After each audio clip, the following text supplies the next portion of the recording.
Bonjour, aujourd'hui nous allons voir le symbolisme littéraire. Donc dans cette vidéo, il y aura une description de ce courant littéraire. Il y aura aussi une comparaison avec les autres choix de courants littéraires que j'avais pour cette vidéo et j'expliquerai mon choix.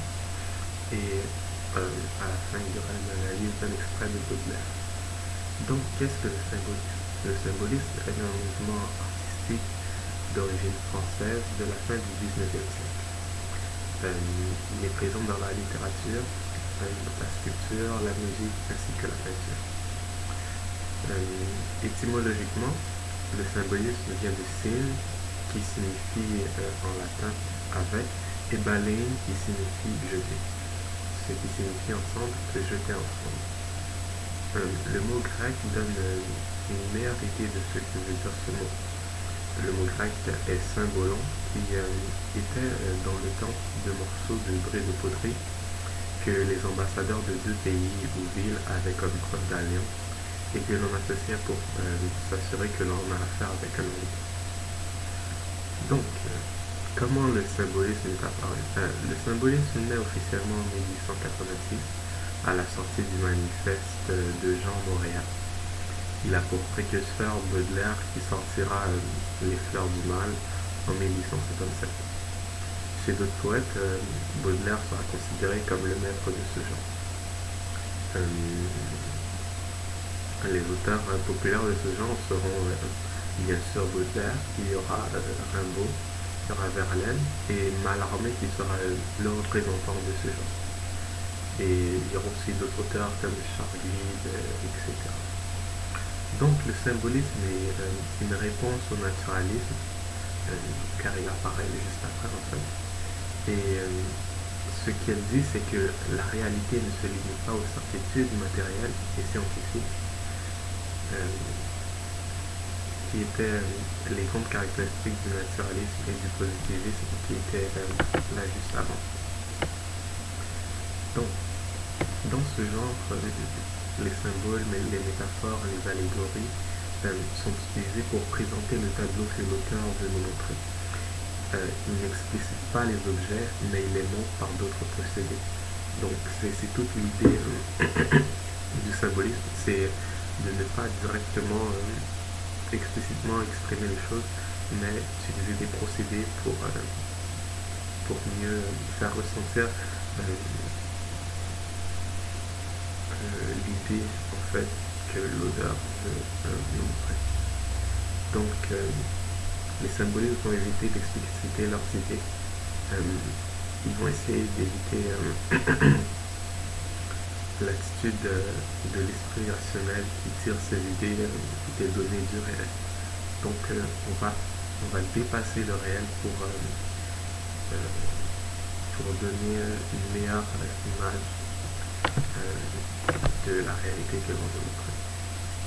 Donc, par rapport aux autres genres que j'avais, il y avait le romantisme qui est apparu au XVIIIe siècle et il y a l'existentialisme qui est apparu au XXe siècle. Donc, le romantisme comparé au symbolisme, dans le romantisme, on voit que ça privilégie l'expression du moi, les thèmes de la nature et l'amour, alors que le symbolisme, il reste quand même plus large. Il ne cherche pas à exprimer genre, la représentation réaliste par des procédés. Laissons reprendre. Le symbolisme demeure plus large, ne cherchant qu'à exprimer plus que la représentation réaliste par des procédés. Aussi, le symbolisme est généralement dans des poèmes, ce que j'apprécie plus, alors que le romantisme s'étend aux romans et aux autres arts tels que la peinture, la musique, etc. Donc maintenant, le symbolisme est comparé à l'existentialisme. Donc on verra dans l'existentialisme qu'il y aura une grande préoccupation l'existence individuelle, la liberté et les choix de l'individu. Alors que, comme nous le savons, le symbolisme, ça se focalise plus sur la manière implicite dont est décrit une scène ou une réalité. Donc les thèmes seront vraiment différents. par exemple, les symbolismes aborderont la mort, les paysages, ils montreront un état d'âme, le mystère, alors que les essentialismes se concentrera sur les choix faits, les effets, est-ce que c'est bien, est-ce que c'est pas bien, pourquoi on existe, il posera beaucoup de questions existentielles sur l'homme en fait. Donc, j'ai choisi le symbolisme comme genre pour cette représentation car j'ai par le passé eu l'occasion de lire Baudelaire. J'ai presque lu en entier Les Fleurs du Mal. Et j'ai trouvé ça vraiment intéressant. J'ai apprécié le style. C'était vraiment la manière dont il mettait en scène en fait. Et c'est comme le symbolisme en fait. Il exprimait de manière implicite. Donc on devait parfois deviner ce qui se passait vraiment. Et ce travail-là, ça m'amusait en fait.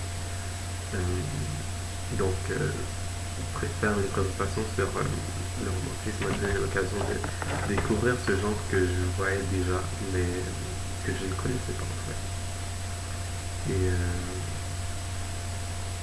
j'ai pas voulu aborder le romantisme, bien que c'est très intéressant, parce que en faisant des recherches, j'ai vu la complexité de la chose en fait, parce que il est difficile de généraliser ce genre vu la diversité qu'il y a et aussi les définitions qui varient selon les pays.